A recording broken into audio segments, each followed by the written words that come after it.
새벽을 깨우며 나오신 여러분, 주의 도우시는 그 주님의 손길이 풍성히 경험되어지는 오늘 하루 되어지기를 주의 이름으로 축복합니다.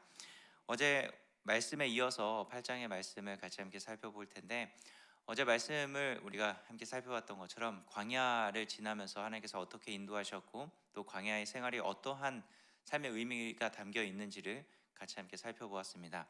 그 광야의 인생을 해석해 주고 난 후에 모세는 하나님을 찬양하는 삶을 살아가라 라고 권면을 하고 오늘 본문의 말씀이 시작이 됩니다. 오늘 본문 11절 말씀의 마지막 결론이 무엇이냐면 삼가라 라는 말씀이죠. 이렇게 많은 복을 누리고 하나님께서 약속하신 땅, 또 하나님께서 예비해 놓으신 그 땅에 너는 들어가서 그 모든 것들을 누리게 될 텐데, 이스라엘 백성들이 해야 할 그 약속의 땅에 들어가서 누리게 되면서 해야 할 첫 번째가 무엇이냐면 삼가라라는 것입니다. 하나님께서는 어쩌면 이스라엘 백성, 아니 인생이 어떤 존재인지 알았기 때문에 이 모든 것들을 누리는 삶에 대해서 초점을 맞추기보다는 이 모든 것들은 하나님께서 이미 예비해 놓으셨고 너희에게 약속으로 주실 것이기 때문에 너희가 이것들을 받아 누리는 그 모습이 어떠해야 되냐면 삼가는 모습이 반드시 있어야 된다는 것을 그들에게 말씀해 주고 있는 것입니다. 어쩌면 그들에게 경고의 메시지를 보내주고 있는 것처럼 보이지만은 오늘 본문에 나타나지는 하나님의 마음을 가만히 살펴보면은 14절 17절 말씀 보면은 두렵건대라고 이야기하면서 염려하고 있는 하나님의 모습을 볼 수 있죠. 마치 물가에 내어놓은 아이를 바라보고 있는 그 부모의 심정처럼 하나님은 이스라엘 백성들에게 수많은 약속의 땅에 들어가서 누리게 될 축복과 은혜들을 말씀해 주시지만은, 그러나 그 축복과 은혜를 누리게 될 이스라엘 백성들의 모습을 바라볼 때는 늘 조마조마한 마음으로, 염려하면서 두려워하는 마음으로 하나님께서는 바라보고 계신다라는 겁니다. 왜 그럴까요?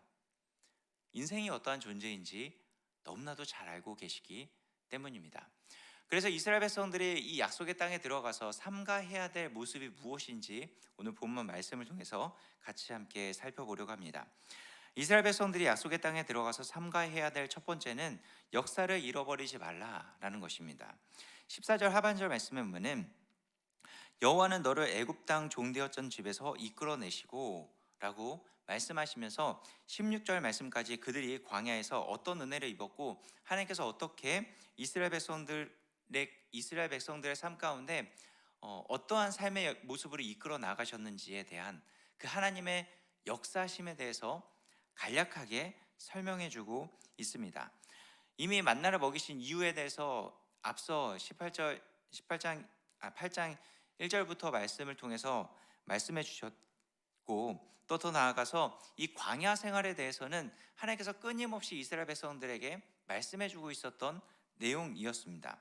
그럼에도 또다시 이스라엘 백성들에게 이 광야에서 하나님께서 너희에게 어떻게 일하셨고 어떠한 은혜들을 입히셨고 어떠한 모습으로 너희를 이끌어 나가셨는지에 대해서 또다시 상기시키고 있는 모습을 볼 수 있는 것이죠. 이것을 통해서 역사 가운데 하나님께서 어떠한 일들을 행하셨는지를 기억하게 만들어 내실 뿐만 아니라, 하나님은 너희가 이제 가나안 땅에 들어가서 만나게 될 이방 신과는 완전히 다른 모습의 신이라는 것을 극명하게 보여주고 있는 것입니다. 이방 신들은 역사 가운데 일하는 것이 아니라 그들의 인간이 요구하는 대로 역사하는 어쩜 인간의 욕망에 의해서 좌지우지되어지는 그런 신일지 모르지만은, 그러나 하나님은 역사의 주관자 되어 주셔서 하나님의 뜻과 하나님의 계획하심대로 이끌어 가시는 살아계신 하나님이라는 사실을 다시 한번 그들에게 상기시켜 주고 있는 것입니다. 그래서 이 역사를 통해서 하나님은 어떻게 일하시나요? 하나님의 약속으로, 하나님의 언약으로서 그 언약의 말씀을 하나하나 이루어 가심을 통해서 그들에게 역사에 주셨다는 것입니다. 이스라엘 백성들이 광야 생활 가운데서 보여줬던 모습은 어떠했나요? 그저 패역한 모습밖에 없었습니다. 하나님 앞에 죄악된 모습밖에 없었던 것이죠. 아무리 하나님께서 만나와 메추라기를 먹이시고 반석에서 물을 내시면서 그들에게 시시때때마다 은혜로서 역사하셨지만은, 그러나 이스라엘 백성들이 보였던 모습은 끊임없이 패역하고 죄악된 모습만 보였던 것입니다. 그러나 하나님은 그 이스라엘의 패역함을 뛰어넘어서 하나님의 신실하심과 하나님의 언약을 이루어 가시는 모습을 그들 가운데 보여주었다는 것입니다. 아브라함과 이삭과 야곱에게 언약하신 말씀을 신실하게 이루어 가셨고, 패역한 그들의 입술을 변화시켜서 하나님을 찬양하게 만드셨고, 그들이 불평하면서 하나님 앞에 원망과 불평을 쏟아내는 그 언어를 끊임없이 내어놓았음에도 불구하고 거룩하신 하나님의 임재 앞에서 조용하게 만드신 것이 바로 하나님의 모습이었던 것입니다. 하나님은 그들의 역사 가운데 신실하게 일하셔서 약속하신 그 언약을 이루어 가시는 그런 모습을 보여 주었다라는 것입니다. 그래서 결국 이스라엘 백성들은 그들의 삶의 여정, 그들의 역사를 되돌아보게 되면은 무엇을 경험하게 될까요? 결국 신실하신 하나님이 어떤 분인지를 경험하게 되는 것이고, 그 신실하신 하나님을 역사 가운데 바라봄을 통하여서 결국 하나님을 잃어버리지 않는 인생을 살아갈 수 있게 되어진다라는 것입니다. 역사를 잃어버리지 말라는 것은 결국 하나님을 기억할 수 있는 유일한 길이 되어질 수 있게 되는 것입니다. 성경의 모든 말씀은 역사 가운데 일하신 하나님에 대해서 기록을 하고 있습니다. 하나님께서 인간의 역사 가운데서 개입하셔서 말씀하여 주신 그 언약을 어떻게 이루어 가셨는지를 기록한 것이 성경 가운데 나타나지고 있는 것이죠. 그래서 결국 역사를 되돌아보면은 우리는 하나님을 경험할 수 있게 되는 것이고, 그 역사 가운데 하나님께서 어떻게 말씀을 이루셨는지를 우리는 바라볼 수 있게 되는 것입니다. 여러분, 우리 삶도 마찬가지지 않을까요? 우리 삶도 되돌아보면은 나의 걸음, 내 선택, 내 행동들로만 가득 채워져 있는 것처럼 보여지지만은, 그러나 하나님께서 어떻게 일하셨는지를 우리는 순간순간 맛볼 수 있고 또 경험할 수 있게 되어지는 것입니다. 하나님께서 나의 패역함으로 가득 채워졌고, 나의 죄악됨으로 가득 채워졌고, 나의 실수들로만 가득 채워진 것처럼 보여지는 내 인생 가운데서도 여전히 신실하게 하나님의 언약을 이루어 가셨고, 하나님의 말씀을 신실하게 이루어 가셨습니다. 우리는 그 하나님을 역사 가운데, 또 내 삶 가운데 우리는 그 하나님을 바라볼 수 있어야 되는 것입니다. 그래서 이 역사를 우리는 잃어버리지 않고 그 역사 가운데 하나님께서 어떻게 일하셨는지를 우리는 끊임없이 바라볼 수 있어야 되는 것입니다. 두 번째로 약속의 땅에서 삼가해야 될 두 번째는 시선을 빼앗기지 말라라는 것입니다. 이스라엘 백성들이 약속의 땅에 들어가서 누리게 될 복에 대해서 12절 13절 말씀에서 이렇게 이야기합니다. 내가 먹어서 배부르고 아름다운 집을 짓고 거주하게 되며, 또 내 소와 양이 번성하며 내 은금이 증식되며 내 소유가 다 풍부하게 될 때에 라고 말씀하죠. 여러분, 얼마나 큰 축복을 누리게 되나요?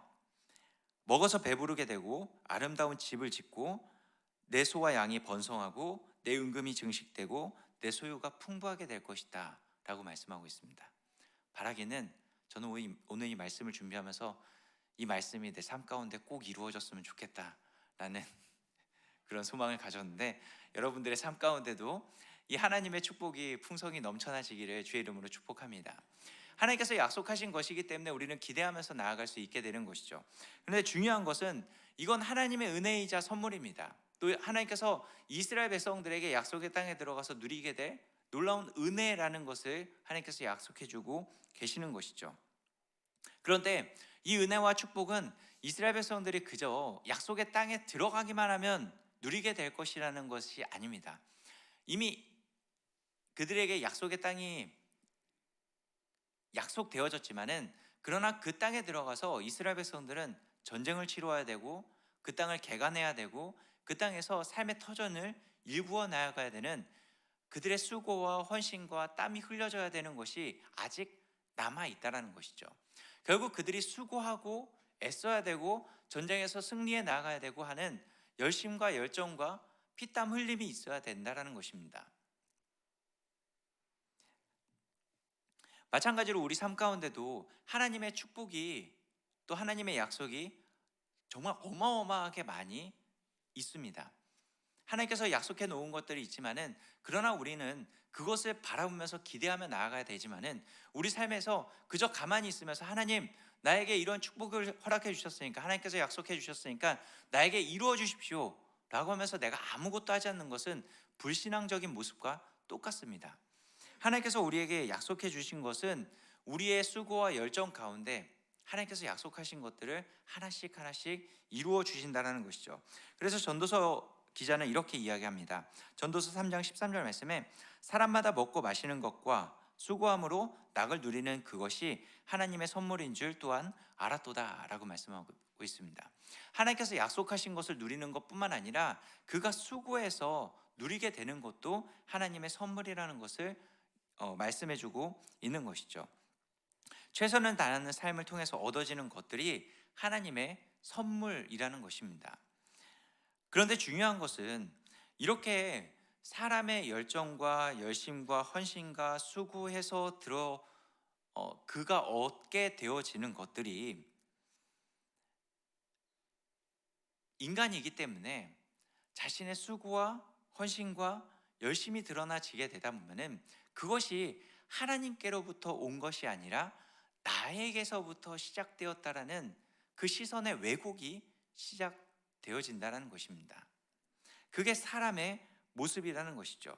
내 수고를 통해서 아름다운 집이 세워지고 내 열심을 통해서 양식이 얻어지고 내 피땀을 통해서 내 은금이 증식되어져 나아갈 때마다 우리의 시선은 그것을 약속해 주시고 그것을 허락해 주신 하나님께 두는 것이 아니라 오히려 내 수고와 내 열심과 내 헌신에만 두게 된다는 것이죠.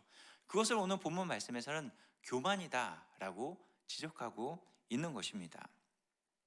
이렇게 시선을 빼앗긴 자들은 교만한 삶을 살아가게 되는 것이고, 혹 그것을 얻지 못할 때 이 교만한 시선 때문에 자꾸 하나님이 아닌 이방신들 또 우상들을 섬기는 자리로 나아가게 되는 것입니다.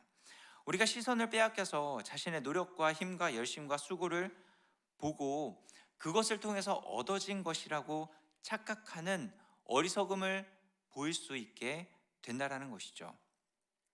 우리는 때때마다 우리의 수고와 헌신과 열심이 많이 발휘되어질 때마다 우리는 자꾸 우리의 왕자의 자리에 내가 올라갈 때가 너무나도 많이 있다라는 것이죠. 그러나 하나님께서 이 광야 또 나그네 인생을 허락해 주신 이유를 무엇이라고 설명해 주고 있습니까? 오늘 본문 말씀에서도 16절 말씀은 이 광야 생활을 해주신 이유가 무엇이었나요? 너를 낮추게 하시며 라고 말씀하고 있습니다. 우리에게 힘과 능력과 수고를 다해서 살아가야 될 이 삶의 여정을 허락해 주신 이유는 무엇이냐면 우리에게 높아지는 자리로 나아가라고 만든 것이 아니라 하나님께서 끊임없이 너는 피조물이고 너는 창조주 하나님 앞에 늘 굴복해야 될 존재라는 사실을 깨닫게 해주기 위해서 우리 삶의 여정 가운데 이런 삶의 수고들을 허락해 주셨다라고 말씀해주고 있는 것입니다. 그래서 피조물이 우리는 늘 우리의 시선을 하나님께 맞추지 못하게 되면은 우리는 언제든지 교만해질 수 있는 존재이고, 피땀 흘려 수고하고 있는 우리의 모습에 늘 우리의 시선을 맞출 수밖에 없는 연약한 존재들이라는 것입니다. 그래서 우리가 누리게 될 그것들을 우리는 바라보는 것이 아니라 그것을 주실 하나님을 바라보는 시선을 늘 놓치지 않아야 되는 것이죠. 우리에겐 늘 두 가지 시선이 함께 공존하고 있습니다. 나를 바라보는 세상의 시선과 하나님을 바라봐야 될 시선이 늘 우리 가운데 함께하고 있다라는 것이죠. 우리의 시선을 오직 주님께 맞추며 나아가는 우리 삶이 되었으면 좋겠습니다. 그것을 하나님께서 늘 삼가라라고 말씀해주고 있는 것이죠. 우리는 늘 시선을 놓칠 수밖에 없는 연약한 존재들이기 때문에 하나님의 말씀을 다시 한번 기억하면서 우리의 시선이 지금 어디에 맞춰지고 있는지, 또 내가 선택하면서 나아가는 그 걸음 가운데 지금 내 시선을 어디에 두고 있는지를 우리는 늘 기억하면서 그 시선을 삼가하면서 하나님께 시선을 맞추어 드림을 통하여서 하나님께서 약속해 놓으신 그것들을 풍성히 누리며 나아가는 오늘 하루 되어지기를 주의 이름으로 축복합니다. 같이 함께 기도할까요?